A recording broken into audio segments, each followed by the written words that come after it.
están? Bienvenidos a nuestro cuarto episodio del Antropodcast. Ya saben, lo ofrecido es deuda. Abarcaremos muchas de las temáticas y problemáticas que suelen ser de un interés común. Ahora nos acompañan, como siempre, Michelle, que tiene muchos expertise y vamos a irlos descubriendo a lo largo del tiempo. Y ahora nuestra invitada, que es Indira, es de socióloga y nos va a dar vamos a hacer un breve repaso, una breve mirada, no solo histórica, sino conceptual, académica, sobre género y los roles. Esto cabe advertir antes de empezar que es netamente académico. Vamos a tratar de descifrar y algunos conceptos, sobre todo alguna revisión histórica de lo que pasa aquí en el país, conversar un poco desde nuestras experiencias y desde nuestra generación de opinión, cómo esto o nos ha afectado o nos ha beneficiado o cómo nos hemos acostumbrado sin darnos ni siquiera cuenta. Eso de antemano, antes de evitar cualquier conflicto intelectual, pero siempre aclarando las cosas desde un punto de vista, sobre todo, académico, ¿no? Entonces, dicho eso, bueno, tenemos un montón por conversar, hay un montón de dinámicas por abordar. El género creo que no solo nos va a costar este episodio, sino va a estar presente en muchos más, desde perspectivas y desde, sobre todo, resolución de distintas problemáticas. Ahora vamos a tratar de aclarar un poco conceptos, de ver un poco las diferencias que tenemos entre quizás roles, género, sexo incluso, porque muchas veces en el diario vivir como consultora nos encontramos con este tipo de errores, ¿no? Y es nuestra labor como académicos, incluso como consultores, resolverlas. Quizás con eso partir, Indira, consultarte a ti, no definiciones para nada técnicas, sino algo súper masticado. Tú ya lo has vivido, lo has hecho tuyo estos conceptos y más que nada estas diferencias, ¿no? Claro, sí, y como Martín decía, evidentemente conocemos que actualmente en nuestra sociedad se ha dado mucho boom también esta importancia de la identificación de género, de plantearnos o replantearnos quizás cómo nosotros vivimos nuestro día a día desde mi persona como individuo, pero también cómo me entrego yo, o más que me entrego, me relaciono con las personas de mi alrededor. Entonces, justamente lo que tú decías, por ejemplo, hacer esta diferenciación de sexo. ¿Qué es el sexo? Mucha gente dice sexo femenino, por ejemplo. Y si bien el sexo está encaminado a ese tipo de conceptos, en realidad el sexo tiene mucho que ver con el genital con el que nacemos. Y para ser exactos y hablar sin tabúes aquí y ir directo al grano, si una persona nace con pene es un hombre y si una persona nace con vagina es mujer. Entonces empezando a delimitar que el sexo es de eso.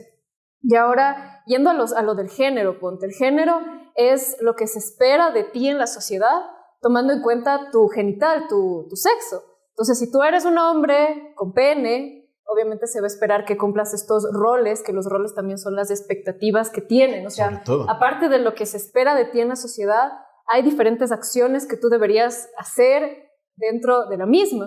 En el caso de las mujeres, ponte, si una persona nace con vagina, es mujer, se espera que actúe de una manera femenina, que la feminidad lo relacionan ahora mucho con maquillaje, con el color rosado, que como tal vez en alguna conversación ahí de almuerzos tuvimos, claro, es justamente que el rosado antes era totalmente contrario a lo que tiene la connotación ahora. ¿Y por qué un color tendría una connotación? Es más.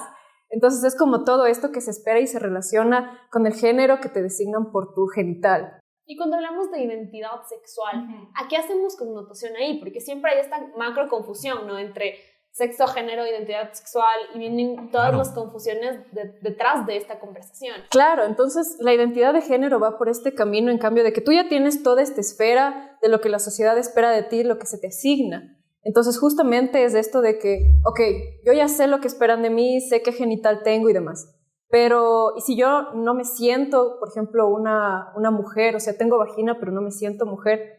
O sea, yo me siento un hombre. Entonces es como tú te identificas, o sea, tú te autopercibes. Es como, o sea, yo no me siento cómoda con tal vez acciones femeninas, con vestirme de rosado. Entonces yo no soy una persona, en este caso, cisgénero. Cisgénero justamente es esta persona que ya te designan tu sexo por tu genital al nacer y tú a lo largo de la vida te identificas como mujer, entonces eres cisgénero. Entonces esta persona no entra en esa esfera y es justamente el hecho de que después te vas redescubriendo y sabiendo, no, o sea, lo que la sociedad espera de mí no es algo que yo les puedo dar, entonces yo me identifico como algo súper diferente.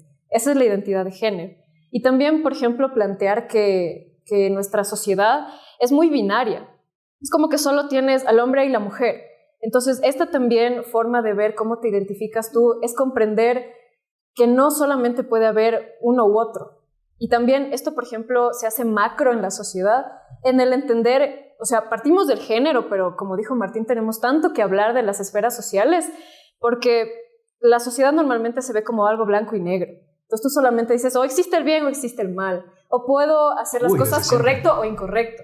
Pero, o sea, aparte de plantearnos qué es correcto y qué es incorrecto, tienes toda la escala de grises. Tienes toda esa escala y también en el género. Es como, eso es lo que se está viendo actualmente. Entonces yo me identifico, quizás no como hombre, quizás no como mujer, pero hay algo en el medio con lo que yo me siento cómodo. ¿No? Ajá, justamente. O sea, para resumirle un poco, porque, a ver, el esfuerzo que se hace de este podcast y de todos los venideros y los que ya hemos hecho es tratar de masticar la información y hacerla muy, muy digerible. Entonces, el sexo es algo más ligado a lo biológico, anatómico y obviamente genital. El género hablamos ya de una construcción alrededor que son lo biológico, expectativas que te envuelven y que ya ahí tratas de desarrollarte y obviamente aprendes y aprendes también. La identidad de género ya más va a una autopercepción. Sí, justamente. Y ahí me parece curioso porque ahí te mueves en estos espacios, ¿no? O sea, desde el uno vas al otro y tratas de, bueno, ya vamos a hablar un poco más sobre la importancia de este roles y ahora al menos en esta época que ha tomado, ¿no? El sentarte a discutir estos temas y saber que ya no tienes lo binario, lo blanco, lo negro, sino este abanico de muchos colores que incluso se hace referencia, ¿no? Y que es full curioso. No solo el entender y el aceptar, hay muchos conceptos ahora, ¿no? Claro. Y todo. Entonces, hay una de mis preguntas, porque bueno, ahorita ya lo pusimos sobre la mesa, lo que está pasando hoy, lo que vivimos ahora y lo que ya incluso la academia nos ha arrojado.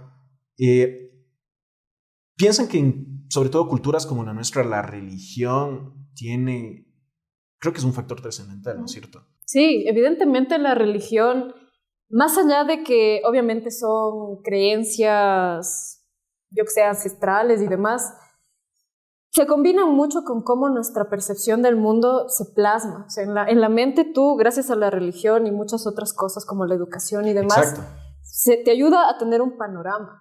Y quizá ese panorama no es tan panorama, sino es como una fotito, así muy limitado. Entonces como que te da una idea de lo que deberías pensar. Entonces ponte para ponerlo también en como a enfrentarlo, quizás no enfrentarlo, pero analizarlo desde perspectivas así que las puedas comparar. Nosotros, antes de que se dé este fenómeno de la colonización, teníamos esta cultura andina, ¿no? Que nos cruza a todos nosotros hasta la actualidad. Entonces, ponte, en el mundo andino es interesante ver cómo pensadoras ecuatorianas plantean que desde la cosmogonía de lo andino todo se ve desde una dualidad y paridad de género. Entonces, obviamente, desde Occidente viene esta idea religiosa de que, ponte, tú tienes mayormente a hombres representándose en la religión, santos y demás, pero también tienes santas como la Virgen. Pero el papel que históricamente se le ha dado a la mujer desde los mitos fundacionales, que prácticamente es el mito de Adán y Eva, si ustedes se han puesto a pensar, es justamente la mujer siempre comete el error y el hombre es el que tiene que resolver. O el hombre es el que paga las consecuencias. Y es como la mujer siempre hace algo malo. O sea, en cualquier mito fundacional, no solamente el cristiano, sino en cualquier mito fundacional es como, es que la mujer hizo algo que le hizo enojar a los dioses o a cualquier persona y ya, y se jodió la humanidad por culpa de la mujer.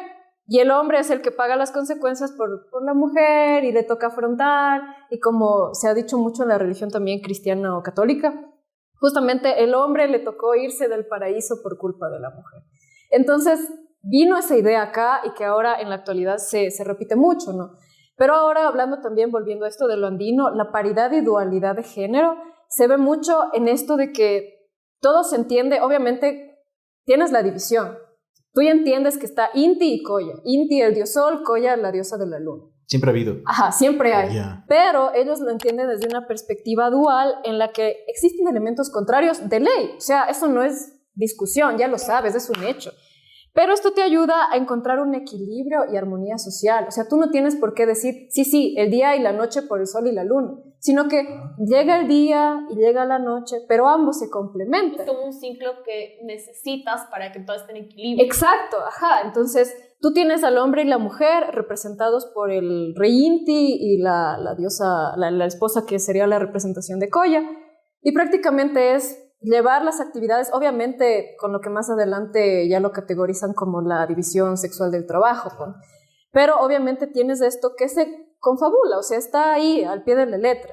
Es como algo bien interesante, una analogía bien bonita para entender esto, es como el espacio de reunión de las familias y hasta la actualidad, que eso también, hablar de la familia es algo vacancísimo dentro de lo social. Tienes un montón de temas ahí. Claro. De hecho, vamos a tocar varias esferas en los siguientes podcasts.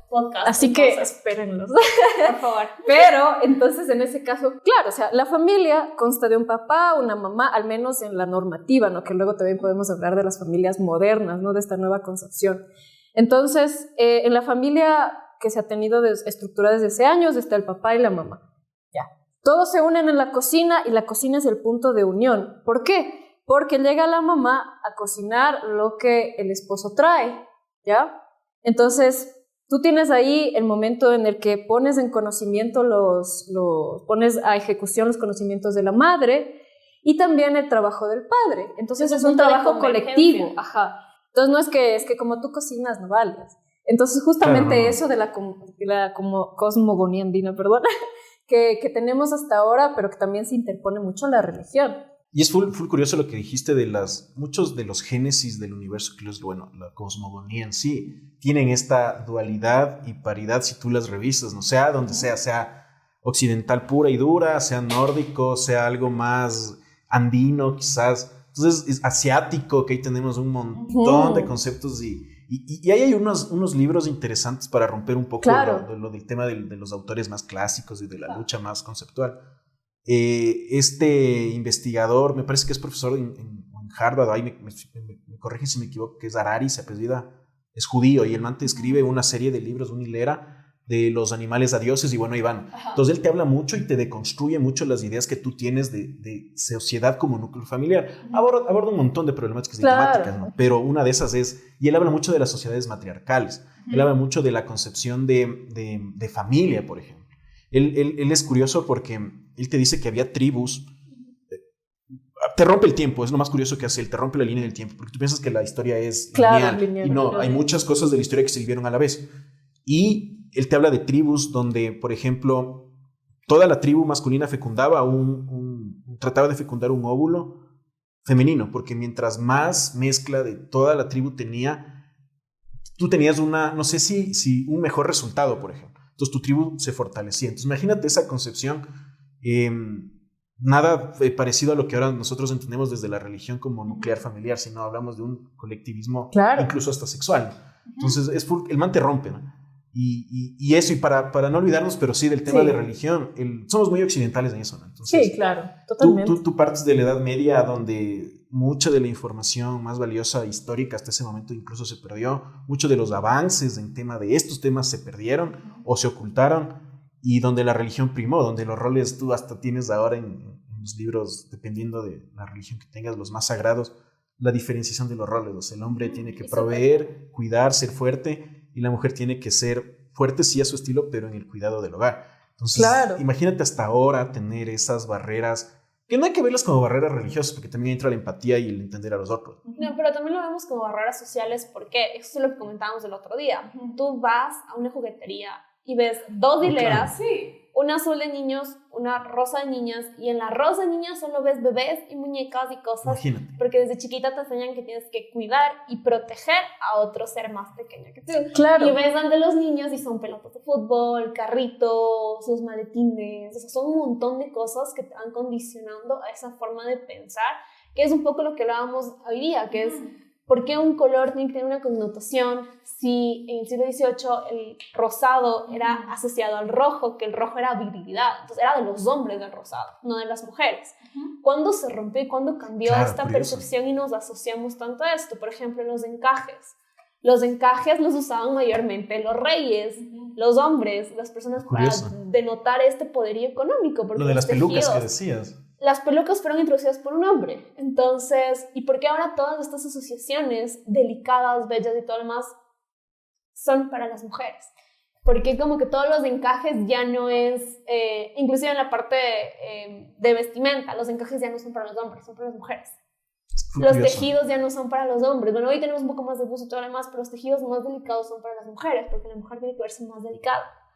Pero antes los hombres usaban esto, entonces... Quizás hubo un rompimiento histórico que no sabría decirte en qué época exacta, pero que el hombre quizás se dieron cuenta, o no sé si líderes políticos o líderes más sociales, que tenían que volver a retomar este rol más de fuerza. Y hablando de los niños, y ahí se aplica, ¿no? O sea, tú ya tienes, es como hablábamos de las expectativas, tú ya tienes un campo en el que te vas a desarrollar, y el hecho de que te empieces a desarrollar desde chiquito ya genera muchas expectativas.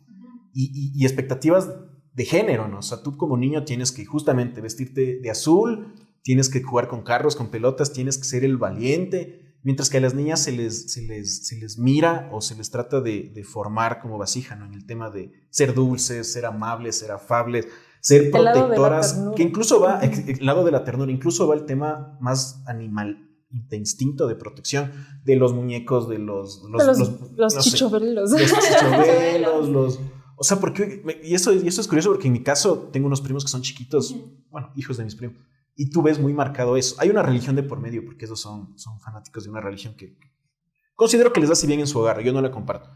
Y ves eso, ¿no? Entonces sí te cuestionas como que, ¿qué tan difícil es romper eso o dejarte llevar por ese nivel de crianza que ves que dentro de todo tampoco es algo malo, ¿me entiendes? Claro, y efectivamente, o sea, ponte este rompimiento que los dos mencionan de en qué momento, o sea, en qué momento yo tengo que utilizar este color y no este. Entonces, es como justamente ponte en algún momento, lo que tú decías, capaz la respuesta está en algún momento de mi memoria, pero no la recuerdo. Pero es esta idea de que hay algo en el rosado que no me cuadra, o sea, es como... O sea, yo quiero representar este sentido de varón, de que yo soy fuerte, de que me mancho las manos con sangre en estas conquistas históricas que hubo y que mato y demás, pero el rosado siento que está muy apagado. Entonces, de ley, eso lo podemos conversar en el siguiente podcast. Pero, o sea, justamente hay esta ruptura en la que tú dices, no, o sea, a ver, y la religión ahí, por ejemplo, tiene mucho que ver, y las tradiciones también, que es algo que nos atraviesa full, las tradiciones culturales. Porque ahora, por ejemplo, haciendo un pequeño inciso, la cultura normalmente tú dices, ¿qué es la cultura? La cultura es, yo qué sé, ser ecuatoriano, la cultura es jugar carnaval, pero esas son tradiciones. O sea, la cultura, ¿qué tiene que ver la cultura? La cultura es mucho incluso de la forma en la que tú piensas, de cómo se te ha ido construyendo a raíz de todo lo que te hace como ser humano, por ejemplo, en Latinoamérica, que no es la misma forma de pensarlo desde la parte anglosajona, por el idioma y por muchas costumbres más.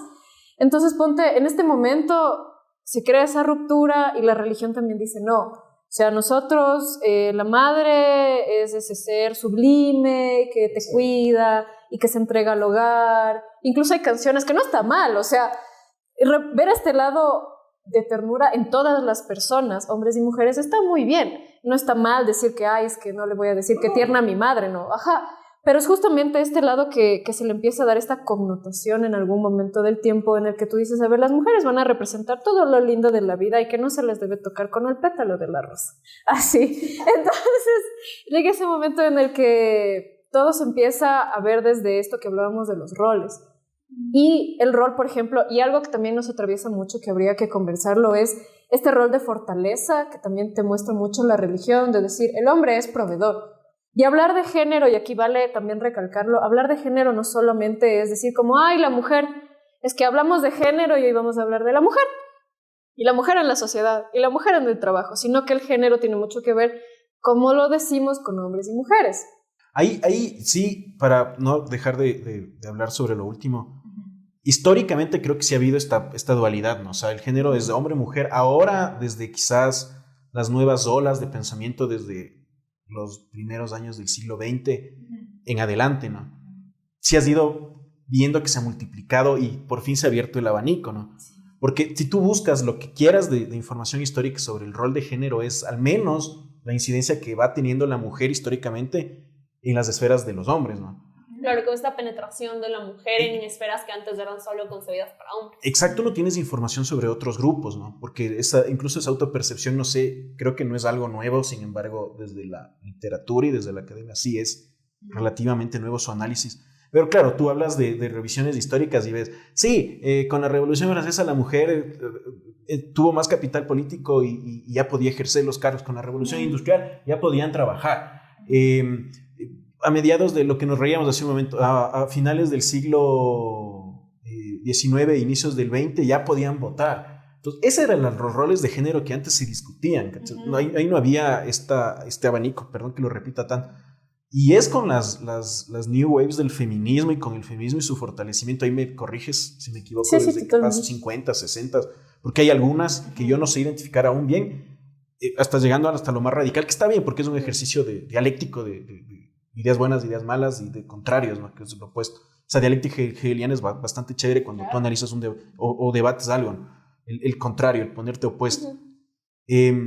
Es hasta ahí que ya empezamos a buscar otras cosas, ¿me entiendes? Ya no claro, sé. Pero también hay que hablar de género del punto de que los hombres, o sea, eso es algo que yo he visto también mucho y que de hecho lo topamos en un proyecto, que cuando hablas de género tú dices solo la mujer y las poblaciones vulnerables, y la mujer, el género es mujer, cuando el género también es hombre. Estamos hablando de que también los hombres sufren de violencia, de que también los hombres sufren de acoso, de que también, o sea, estos como tabús que ahorita la sociedad, como tú dices, gracias a las nuevas olas va tratando de dejar de ser tabús. Pero, por ejemplo, hablamos de cómo las esferas también nos van construyendo, y vamos a hablar más adelante de las esferas, de cada una de estas esferas, igual con Daniel, con Eduardo, con Indira, va a ser súper interesante esto. Pero hablamos de cómo estas esferas hoy en día, si bien es cierto, se rompen, se fusionan, se combinan y se solidifican también, ¿no? Claro. Porque, por ejemplo, yo te digo, primos que tienen 30, 32 años, que tienen a su nena, y es otra vez volver a comprarle una muñeca. ¿Y por qué no le compramos un carrito? Y tengo un primo en cambio que sí rompió eso y a su nena le compró un carro y la nena es feliz. Y qué bueno, pero... Entonces, es como que, claro, o sea, no nos podemos enfrascar en que sea bueno o malo que tú le compres, o sea, porque es tu concepción, pero tu percepción, tu concepción de los roles de género, la percepción de tus padres, de tus tíos, ¿cómo le van a afectar a ese nuevo ser? También con las metodologías de enseñanza, cómo las metodologías de enseñanza abordan este tema de género tan marcado, o sea, de los roles de género tan marcados en los niños y las niñas. Por ejemplo, a mí, cuando yo hacía prácticas en una escuelita, me pasaba que cuando las mamás les veían a los niños jugar con la cocinita, se enojaban. ¿Por qué mi hijo está jugando con la cocinita? Y luego creces y no sabes cocinar.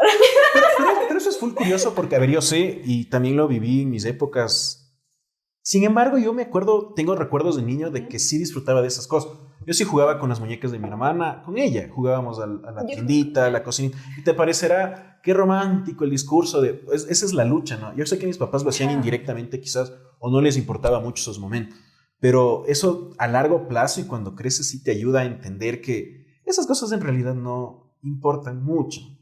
O sea, lo que hagas de niño o lo que puedas hacer o con qué juegues o cómo te vistas, eso no es algo que importe y que no debería importarle a nadie a largo plazo. Claro, ahora, y es que te amplía full, ¿cacha? O sea, te saca de un cuadrado. Justamente uniendo lo que ustedes dos dicen, o sea, desde históricamente la revolución y la lucha de la mujer, sí, o sea, entender que capaz se confunde esto del género porque tú dices como, ok, la lucha de la mujer, sí, evidentemente como lo hablábamos. La mujer ha sido o asumido el rol como muy pisoteado, por decirlo de algún modo, en la sociedad. Entonces, tú tienes como esta lucha obviamente histórica, porque imagínense, o sea, rápidamente retrocediendo a la época de Grecia antigua, de la Roma antigua, es como que empiezan las leyes de la legislación y demás. Entonces ahí se le empieza a decir, no, es que la mujer puede tener amantes, entonces no, pero los hombres sí. Entonces, históricamente la lucha de la mujer ha venido, obviamente, por tratar de pasar estas barreras. Y que sí, que está muy bien, o sea, resaltarlo. Y sí, el papel de la mujer ha sido un papel muy oprimido durante las épocas. Claro, nadie lo quita. Ajá, pero por ese lado no dejar de lado el rol del hombre, que justamente, por ejemplo, en cosas tan chiquitas que nosotros, justamente lo que dice Martín, o sea, sí, o sea, a la final no me importa. O sea, tú juegas con muñecas si eres hombre o juegas con carritos si eres mujer. Lo que decía Michelle de la juguetería. O sea, si ustedes van un día que estén aburridos, váyanse a la juguetería y digan, voy a analizar los juguetes que hay. Entonces, ponte, cuando yo hice por primera vez este ejercicio, hace unos 5 años quizá, vas y las cocinitas con fotos de niñas, los disfraces, de científico para el niño y de maestra para la niña y eso. Pero si vas ahora, que es algo muy interesante también de analizar, las cocinas armables y todo así, carísimas por cierto, está una niña y un niño. Entonces es como ese avance de entender que obviamente sí, o sea, el lenguaje, lo que tú haces de niño, obviamente te estimula a entender de otra manera el panorama. Pero lamentablemente, justamente, por ejemplo, esto de la religión, el no llores porque eres niño y los niños no lloran, solo las niñas lloran. Es como, ¿pero por qué? Y ahora en la actualidad, lastimosamente, aunque parezca meme, pero es verdad, muchos te dicen como, no, es que yo no puedo llorar porque soy hombre y estoy lastimado emocionalmente. Sí, están lastimados emocionalmente porque de niños les dijeron, no llores porque los niños no lloran. Y ahora por eso tienes muchos adultos que no pueden llorar y no pueden ni siquiera ser románticos porque les cortaron, cacha, de chiquitos. Siendo una de las emociones más puras, o sea, imagina a ese punto de llegar. Bueno, es que en nuestras sociedades latinoamericanas sí se entremezclan algunas cosas. La religión, sí, machismo, o sea, tienes un montón de factores que ya que ahorita van condicionando. Que tratamos de romper hasta cierto punto como sociedad, como generación, también es un cambio súper radical. Y rompes uno y luego ya te toca empezar con otro. Ajá. Entonces o si no, estás queriendo romper un no y vienen otros 5 y te tumban y es como no lo lograste. Así. Claro, o sea, es full complejo. Pero claro, o sea, ahí vemos el tema de la construcción y los roles en la oficina también, ponte. Que tengamos, por supuesto. O sea, si bien es cierto, a todos nos es más cómodo que tengamos un baño de niñas y niños, pero lo que nos decías, Antonia, porque no hay un baño unisex en donde los dos coexistamos desde el respeto de las diferencias, como tú mencionaste. De hecho, vamos a hacer un reel de eso, así que estén atentos a las redes. Pero justo de este tema de coexistir en diferentes espacios respetando esas diferencias, porque nadie te dice que no existan las diferencias. O sea, tú no deberías desgastar tu capacidad intelectual y de pensamiento preocupándote de estas cosas. O sea, eso ya debería ser tácito, intrínseco. El respeto en el comportamiento humano. O sea, compartir un baño no... O sea, no deberías pensar en que tengo que hacer un baño para mujeres y tengo que hacer un baño para hombres. Y porque los hombres son más sucios. No, o sea, y sin ir muy lejos. O sea, sin ir muy lejos. Un ejercicio bien bacán para ponerse a pensar en esto de los baños. Es como... A ver, lo vamos a hacer con ustedes también. Y si quieren lo escriben en los comentarios. Yo salgo, soy una mujer... ¿Cómo me ven? Yo me identifico como mujer. Entonces, salgo un día a la calle, necesito ir al baño porque tomé mucha agua, voy al baño, todo normal. Si fuera un hombre, también obviamente tengo que ir al baño. Ok, sé que están separados. ¿Por qué en mi casa voy al baño en un retrete? ¿Y por qué siendo hombre tengo que ir a un urinal cuando salgo de la casa? Entonces, ¿por qué no puedo hacer un baño en el que todos convivimos y tengo solo el retrete, cacha? Eso es algo tan simple. O sea, son pequeñas, ¿me entiendes? Y nos desgastamos un montón aún pensando en esas cosas tan... O sea, claro, es como que partimos de lo mismo. O sea, partimos de que, si bien es cierto, dices, es que los hombres son más sucios. Entonces, ¿por qué justificamos que por ser hombres son más sucios? Porque juegan en la tierra, porque salen, porque se divierten, porque se arrastran, porque caminan, porque corren, porque saltan, porque trepan árboles. Y decimos que las niñas son más delicadas y más limpias porque no les dejamos salir, claro, o sea, le cortas totalmente. Y luego esos comportamientos replicamos en nuestra vida adulta. Entonces tú sabes que tu baño va a estar más limpio si solo hay niñas, pero va a estar más sucio si es de niños porque los niños son sucios. Pero eso es muy refutable.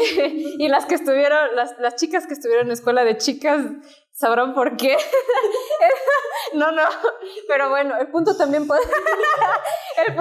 hablando de eso es, y volviendo a la religión, ponte todo, y lo que decía Michelle de las esferas, o sea, nosotros decimos sí, la esfera, y Luhmann está muy de acuerdo con eso, la esfera social, por ejemplo, la esfera de la educación, la esfera del lenguaje, la esfera de lo económico incluso. Entonces nosotros decimos sí, esferas, pero no, o sea, todos están relacionados y todos se intersecan. Entonces es justamente, volviendo a lo de la religión, tú dices, ok, ¿por qué nos diferencian? ¿Por qué no podemos tener el baño? Y todo nace del pudor, ponte. Y del decir, ok, es que como somos diferentes, capaz yo no me puedo relacionar con esta persona y qué miedo que me vaya a hacer algo. Y si me hace algo por mi culpa, y por mi culpa, y por mi más grande culpa.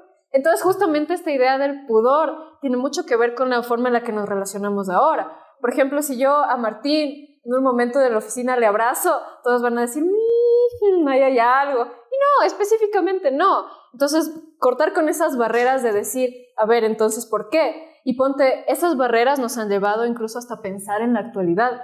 Ustedes conocen, volviendo a lo de la infancia y el juego, y ver que, por ejemplo, los niños son bien activos y juegan y saltan y suben y escalan y todo. Y las niñitas, no, que juegan a la cocinita y y se quedan en la casita. Pero, o sea, ponte, tú piensas en un niño hiperactivo y a ustedes les pregunto, ¿qué es lo primero que piensan en un niño hiperactivo? ¿Qué se les viene a la mente? A mí se me viene a la mente literalmente una mini persona que no para, o sea, que está buscando jugar con una cosa, buscando jugar con otra cosa, que salta, que corre, todo lo demás. Ajá. Para mí, pero a mí se me, literalmente imaginé un niño varón. Ajá. Hiperactivo. La hiperactividad sí tienes, exacto, se te construye esa imagen. No me imaginé una mujer, o sea, claro, y luego tuve como 2 minutos para decir, espera, también ajá, puede ser una mujer hiperactiva. Exacto, pero justamente, o sea, yo, y plantearlo así, volviendo como retroalimentándonos de todo lo que hablamos desde el inicio, sí, o sea, biológicamente, incluso hormonalmente, cerebralmente, se ha demostrado que nosotros tenemos diferencias y eso es innegable, o sea, hay que aceptarlo y trabajar con ello, no contra ello, sino con ello y ver cómo, por ejemplo, en esto de la paridad, de la dualidad, nos complementamos socialmente y creamos esta armonía. Pero no está de más pensar justamente en esto de la hiperactividad, ponte. Nosotros obviamente pensamos infancia hiperactiva de la niñez, un niño que sube, corre, no se queda quieto, no se puede dormir. Pero ustedes se han puesto a pensar cómo es justamente una niña hiperactiva. Y lastimosamente a los niños, hombres, sí se les puede diagnosticar siendo niños chiquitos que tienen hiperactividad y trastorno de TDAH y cómo controlarlo. Pero a las niñas, y hay estudios incluso, lo podemos incluso compartir después con ustedes, como quieran conversarlo y demás, la hiperactividad en mujeres, ya no en niñas siquiera, en mujeres se diagnostica a los 42 años, por fallas laborales, porque la persona no se concentra, porque nosotros creemos, ponte, una mujer viene, trabaja, por ejemplo, en los roles de trabajo, chuta, es que esta man no está rindiendo, se le ve preocupada y no puede con la vida.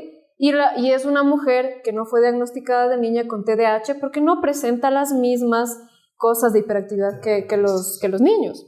Entonces, ponte, el niño juega, salta y corre y desata la energía, pero justamente en estos exámenes que se han hecho a las mujeres es como que las niñas sí se quedan sentadas, también juegan, corren y saltan, pero tienen otro tipo.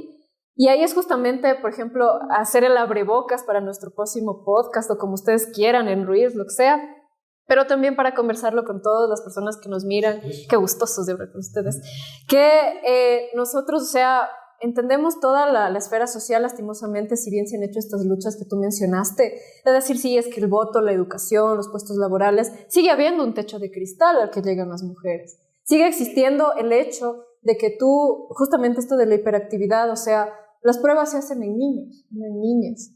Las pruebas de los medicamentos se hacen en hombres y no en mujeres, por ejemplo, lo del COVID. Que si bien, como lo mencionaba uno de nuestros compañeros muy acertadamente, sí, o sea, la tasa de mortalidad y demás que tienen los hombres. Sí, obviamente. Sí, pero hay cosas que se hacen solo pensando en personas hombres, o sea, en varones, en personas con pene incluso. Ponte, sin ir muy lejos, lo de los baños. Entonces es como esta idea de que hemos avanzado, sí, pero ¿qué nos falta por avanzar? ¿Y por qué yo me sigo viendo diferente al otro? ¿Y por qué yo sigo teniendo esto de que a mí no me pueden diagnosticar de TDAH de chiquita y luego yo estoy sufriendo las consecuencias que eso me trae laboralmente y ya me diagnostican después? Y justamente ahí, bueno, ya para ir cerrando, no quiero dejar pasar ¿qué podemos hacer, no? A ver, eso de antemano ya les advertimos, esto es tratar de encapsular mucho contenido porque conversas de algo y se abre otro mapa, otro escenario, incluso académico, intelectual, y se nos va. Tratamos de consolidar toda la información. En el hecho de qué hacer como antroproyectos, ustedes saben que nos dedicamos sobre todo a trabajar proyectos sociales, aparte de una ramificación de otras áreas, y vamos viendo que para muchos de los problemas la solución siempre es o invertir más en educación o cambiar porque quizás generaciones nuevas con aprendizajes nuevos desde cero va a ser más fácil que entiendan estas problemáticas y lo que conversamos, que ya no les interese algunas de las que a nosotros sí nos interesan o nos preocupan y nos quitan el tiempo de las verdaderas cosas. Entre tantos proyectos que he hecho, entre proyectos, valga la redundancia, hemos encontrado una serie de soluciones que es para, no nos queremos ir sin compartirles y ahí discúlpenos si las leemos o las comentamos súper breve, que es en el tema de educación, sobre todo con los niños, porque es ahí donde el énfasis debe radicar. O sea, capaz para nosotros nos va a costar más, ¿no? O sea, y más que nada, si hablamos de educación para niños, y nosotros concientizamos ese tipo de educación, nos vamos a como que desaprender cosas que nosotros topamos y aprender nuevos comportamientos que van a ser interesantes. Igual vamos a tener una invitada en el siguiente podcast que va a hablar sobre nuevas metodologías de enseñanza para niños. Entonces podemos partir de justo estas conclusiones y las podemos tratar con ella más adelante, pero es súper importante cerrar. Ese es el rol que nosotros tenemos que aprender, desaprender, y lo que siempre te hablan de reconstruirte y también destruirte, construir. O sea, es un juego Eres una casita de Lego infinito, ¿no? Ajá. Eres como un Jenga, si te caes y te tienes que armar de nuevo. Y vas cogiendo las piezas. Y entonces ya para cerrar y no dejarles sin estas conclusiones que son claves y más que nada son soluciones que van a sonar súper simples, pero a largo plazo son la clave, creería yo. Es a los niños proporcionarles opciones y oportunidades. Es decir, oportunidades en base a las habilidades que tengan las personas, no en base a esas expectativas de construcción de género. Verle al niño como un ser que está explorando el mundo y no como un niño que está explorando el mundo o una niña que está explorando el mundo. Es una claro, y diferenciar, ponte, porque yo como padre o madre tengo lo que yo quiero que sea, el deber ser que yo veo en mi hijo. O sea, yo veo que mi hijo debe ser, yo me imagino, no sé, abogado. Pero ¿por qué no? Más bien con el simple ejercicio, ponte. Un día le digo, oye, ¿quieres un juguete? Vamos, te compro el juguete y que él escoja, ponte. Empezando por ese tipo de cositas. Abanico de oportunidades. Entonces esa persona que está en crecimiento sabe que yo le estoy apoyando, le estoy dando las herramientas para que sepa por dónde quiere ir. Y si yo lo puedo guiar, muy bien, yo te guío con base en lo que sé, que puede que no sea mucho o puede que sea bastante, pero con lo que yo he aprendido te voy a dar las herramientas para que tú elijas. Exacto. Esa es como la primera. En la segunda, esa ya va mucho más sea al educador o al padre, si funge ese ejercicio también, es del evitar reforzar estos estereotipos de género, ¿no? Eso lo haces a través del lenguaje y del comportamiento. Obviamente. Ahí entra el compromiso que se tiene con las nuevas generaciones, ¿no?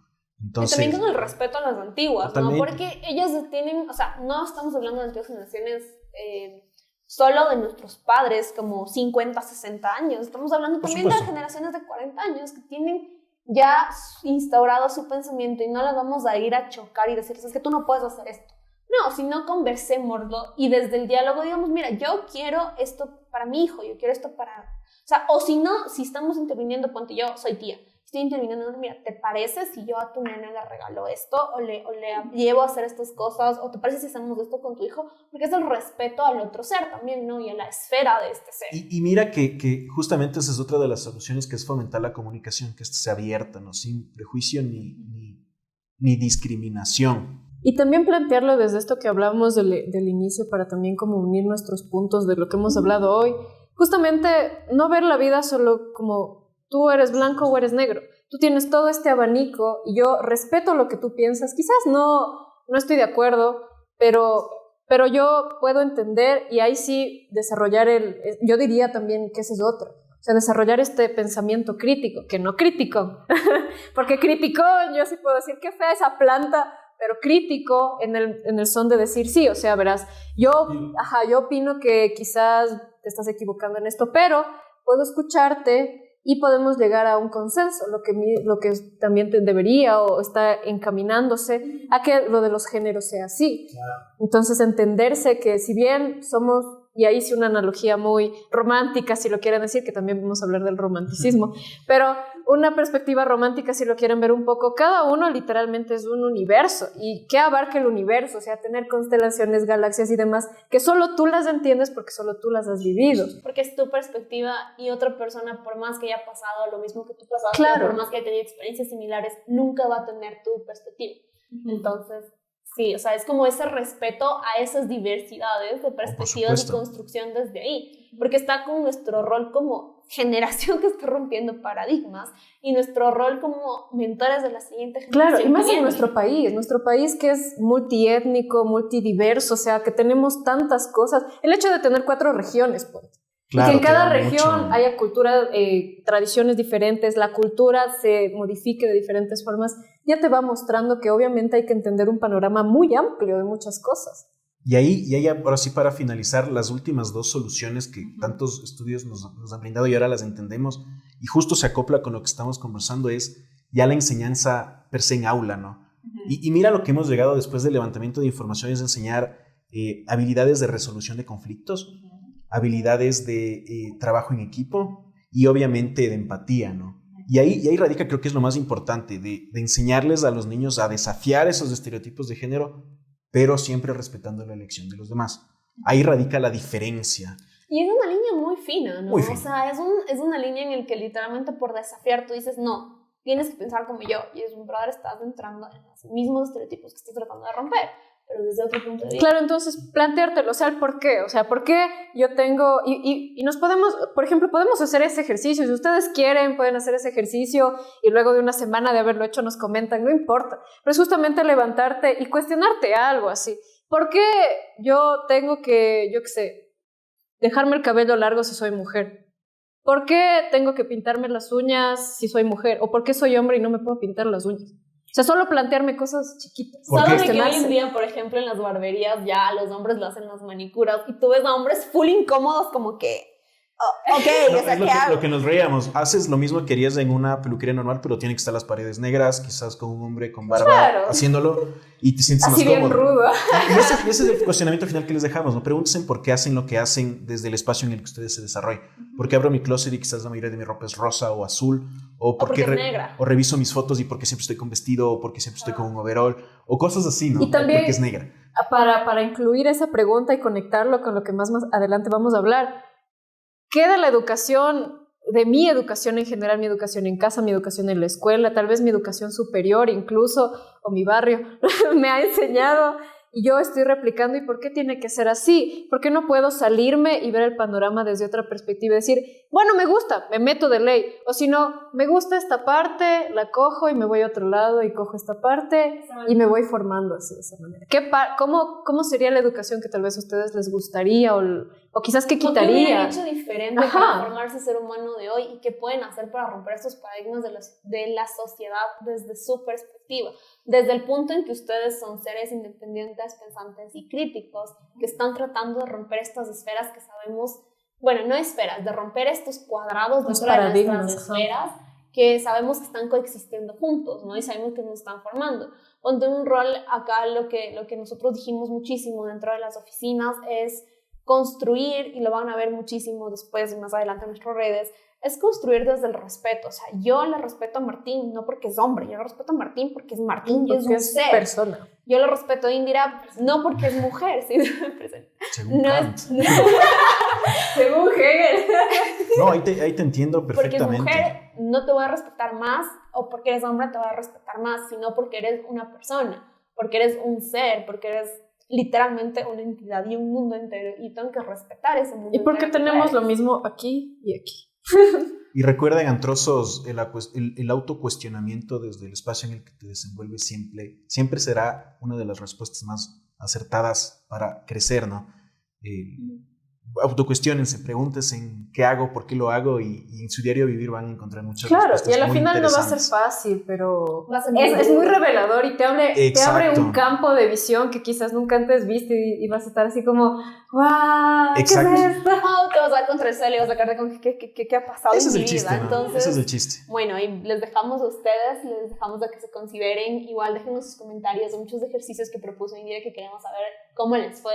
Y los vamos a estar leyendo, no lo duden. Por favor. No saben cuánto les agradezco. Bueno, Michelle, siempre compartimos este espacio de Indira a las puertas de no solo Antroproyectos, porque somos colegas, están siempre abiertas, sino este micrófono. Hay un montón de cosas por conversar. Antrosos, gracias por vernos. Déjenos likes, comentarios, dudas, sugerencias y sobre todo preguntas. Si quieren un tema que profundicemos y de lo que hablamos, acá abajo en los comentarios nos pueden poner y nosotros buscamos igual, si Mira quiere estar compartir con nosotros en ese tema, o Daniel o Eduardo, que son sociólogos, nos van a poder dar una vista un poco más general de algunos temas sociales. Si quieren tratar temas de negocios, pues también tenemos especialistas, entonces está en sus manos qué temas también. Y cómo el ambiente y la sociedad se unen con los socioambientales. Les agradecemos y perdón, Carlitos, que está en la edición por pasarnos el tiempo, creo que como 10 minutos. Así que gracias y nos vemos en la siguiente. Gracias, adiós.